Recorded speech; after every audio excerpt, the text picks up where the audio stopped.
दोस्तों नमस्कार, वेलकम है आपका हमारे YouTube चैनल पर। मैं आपका दोस्त एस.के. भारद्वाज। दोस्तों मैं आज बात करने वाला हूँ आपको कुछ रियल एस्टेट के बारे में। कि रियल एस्टेट में जैसा कि आपको पता है कि मैं खुद एक रियल एस्टेट में काम करता हूँ और मेरी कंपनी है रियल एस्टेट की। तो मैं आज आप लोगों को थोड़ा सा रियल एस्टेट के बारे में बताना चाहता हूँ कि रियल एस्टेट में हम लोग काम कैसे करें।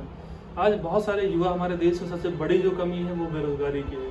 तो आज हमारे देश से बहुत ज़रूरत है लोगों को रोज़गार की, क्योंकि सरकार या हम इस देश को देखें तो हमारे देश की इकोनॉमी इसकी बहुत अच्छी नहीं है। तो हम आपको बताना चाहते हैं कि रियल एस्टेट एक ऐसा प्लेटफॉर्म है जहाँ पे बहुत सारे लोग आते हैं, अपने जीवन को और अपने कैरियर को तलाशते हैं रियल एस्टेट में। लेकिन वो कुछ ऐसे भाई हमारे आते हैं जो रियल एस्टेट में कुछ टाइम काम करते हैं, लेकिन होता क्या उनके साथ जो है कि वो कुछ टाइम बाद वो प्रॉपर्टी में काम नहीं कर पाते हैं। पहले तो बड़ा जोश रहता है उनके अंदर, बड़ा एक्साइटमेंट रहता है, नहीं रियल एस्टेट में वो अपने किसी कलीग को या अपने किसी फ्रेंड को देखते हैं और बहुत एक्साइटमेंट होते हैं काम करने के लिए। लेकिन होता क्या, लास्ट में वो 2 महीने 3 महीने 4 महीने करते हैं और वो उसके बाद वहाँ से वापस हो जाते हैं। तो मैं थोड़ा सा कुछ टिप्स जो मैंने पिछले 2015 से लेकर के 22 तक यानी 7 सालों में मैंने कुछ सीखा है रियल एस्टेट से, वो थोड़ा सा बातें मैं आपको शेयर करना चाहूँगा।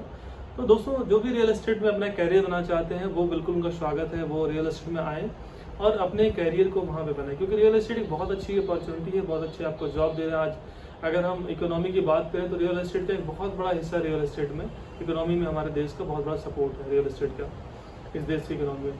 तो दोस्तों हम बात करते हैं अपने बिजनेस की, रियल एस्टेट की कैसे आप करें। जब आप रियल एस्टेट में आते हैं तो सबसे पहले आपको अपने किसी सीनियर के साथ बिल्कुल लग करके सीखने की ज़रूरत है। सीखना क्या है कि आपको मार्केट में पहले आप आते हैं, सबसे पहले आपको क्या करना है। सबसे पहले बताता हूँ, कुछ चीज़ें आपको करनी पड़ेंगी। सबसे पहले आपको करनी पड़ेगी वो लिस्टिंग करनी पड़ेगी। लिस्टिंग कैसे करनी है, आपके जो फ्रेंड सर्किल अब तक के आपके जो पिछले पास्ट में रहे हैं, अभी तक जो आपके फ्रेंड हैं, उन सारे लोगों को लिस्टिंग करिए। और उसके बाद क्या करना है, आपको उसमें डिवाइड करना है कि कौन सी सरकारी जॉब करने वाले हैं, कौन से प्राइवेट जॉब करने वाले हैं, कौन आपके रियल एस्टेट में प्रॉपर्टी आपके साथ खरीद सकते हैं, या कौन से लोग हैं जो प्रॉपर्टी आपके साथ बेचने वाले हो सकते हैं, आपके साथ जुड़ के काम करने वाले हैं। 2 तरह की लिस्ट आपको बनानी पड़ेगी, उसमें से छांटना पड़ेगा। उसके बाद क्या करना दोस्तों, सबसे पहली बात क्या है कि उन लोगों से आपको बात करना पड़ेगा। ये मैंने देखा है कि रियल एस्टेट में लोग आते हैं, बहुत शर्माते हैं, वो अपने लोगों से बातचीत नहीं करते, वो अपनी बातों को नहीं बताते कि भाई मैं रियल एस्टेट में हूँ भाई, और मैं रियल एस्टेट में काम कर रहा हूँ, फला कंपनी में काम कर रहा हूँ। तो सबसे बड़ी चीज़ क्या है कि आपको अपने अंदर से बात निकालनी पड़ेगी और आपको बताना पड़ेगा भैया मैं रियल एस्टेट में काम करता हूँ, और अपने लोगों तक ये बात पहुँचानी पड़ेगी। उसके बाद देखिए, आप उनसे बातचीत करिए, उनको बताइए अपने प्रोजेक्ट के बारे में। हो सकता है कुछ लोग उसमें आपके साथ जुड़ेंगे काम करने वाले भी, और कुछ लोग प्रॉपर्टी देखने आएंगे और कुछ लोग खरीदेंगे भी। दूसरा जो सबसे बड़ा आज के डेट में मार्केट करने का तरीका है मार्केटिंग रियल एस्टेट में, वो है सोशल मीडिया। आज हर युवा के हाथ में एक मोबाइल फ़ोन जरूर है, और घर में मुझे लगता है जितने मेंबर हैं सबके पास फ़ोन है। तो आप क्या कर सकते हैं कि जैसे अभी आप सबसे पहले जाके अपनी लिस्टिंग करिए। 99 एकर्स है, मैजिक ब्रिक है, सुलेखा है, उसके बाद यूट्यूब है, आपका फेसबुक है, इंस्टाग्राम है, लिंक्डइन है। इस तरह के बहुत सारे सोशल साइटें हैं जिस पर जा करके अपने प्रोजेक्ट को आप लिस्टिंग कर सकते हैं। हाँ, मैं कहता हूँ शुरुआत में जब आप स्टार्टअप में आते हैं तो आप पैसे नहीं कमाए होते, तो आपके लिए खर्च करना थोड़ा मुश्किल होता है कि आप पैसे लगाएं और उसको फिर लिस्टिंग करें, आप फिर वहाँ से लीड आपको नहीं जनरेट होगी। लेकिन मैं आपको बता दूं कि लेकिन कुछ लोग ऐसे होते हैं जो पैसा कमाने के बाद भी मार्केट में वो खर्च नहीं करते हैं।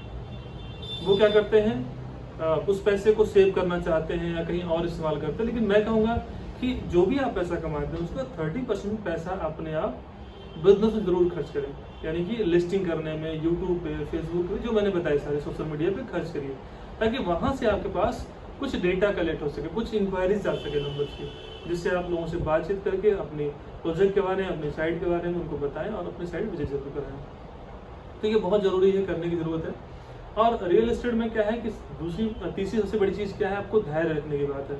आपको पेशेंस रखने वाला बिजनेस। यहाँ पे कोई वो मैजिक नहीं है, कोई मैजिक शो नहीं है कि नहीं आप आए आप 1 साल में बहुत सक्सेस हो जाएंगे, नहीं। यहाँ पे आपको कोई प्रोफेशन, चाहे वो रियल एस्टेट की बात करो या हम किसी भी प्रोफेशन की बात करें, तो हर जगह आपको क्या है कि एक पेशेंस रखने की ज़रूरत है। आपको वहाँ पे रुकना पड़ेगा।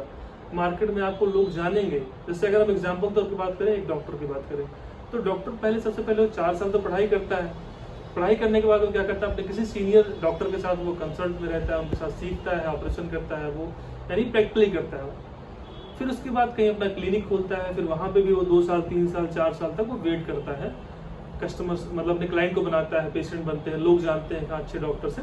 तो जस्ट सेम लाइक हमारे रियल एस्टेट में है। जब आप एक मार्केट में देख कर 6 महीने, 1 साल, 2 साल रुकते हैं, तो फिर आपके पास एक कस्टमर बेस बनता है, यानी जिन लोगों को आपने बेचा है, अगर आपने अच्छी डिलीवरी उनको दी है, आपका कस्टमर, आपका कंज्यूमर आपके साथ सेटिस्फाई है, तो नो डाउट दोबारा वो आपके साथ जुड़ेगा और अपने भी कुछ लोगों को रिकमेंड करेगा कि आप साथ जुड़े। तो रियल एस्टेट बहुत अच्छा प्लेटफॉर्म है। तो दोस्तों, ये एक अपॉर्चुनिटी है आपको रियल एस्टेट में आने के लिए। अगर आप हमारे साथ जुड़ना चाहते हैं, हमारी कंपनी से जुड़ना चाहते हैं, तो आप जुड़ सकते हैं रियल एस्टेट में। आप काम करिए, लखनऊ में बहुत सारी कंपनियां हैं जो अच्छा काम कर रही हैं, तो आप आइए, आपका स्वागत है। अगर आपको हमारी वीडियो अच्छी लगती है तो आप हमारे वीडियो को लाइक, सब्सक्राइब जरूर करें और शेयर करें दोस्तों।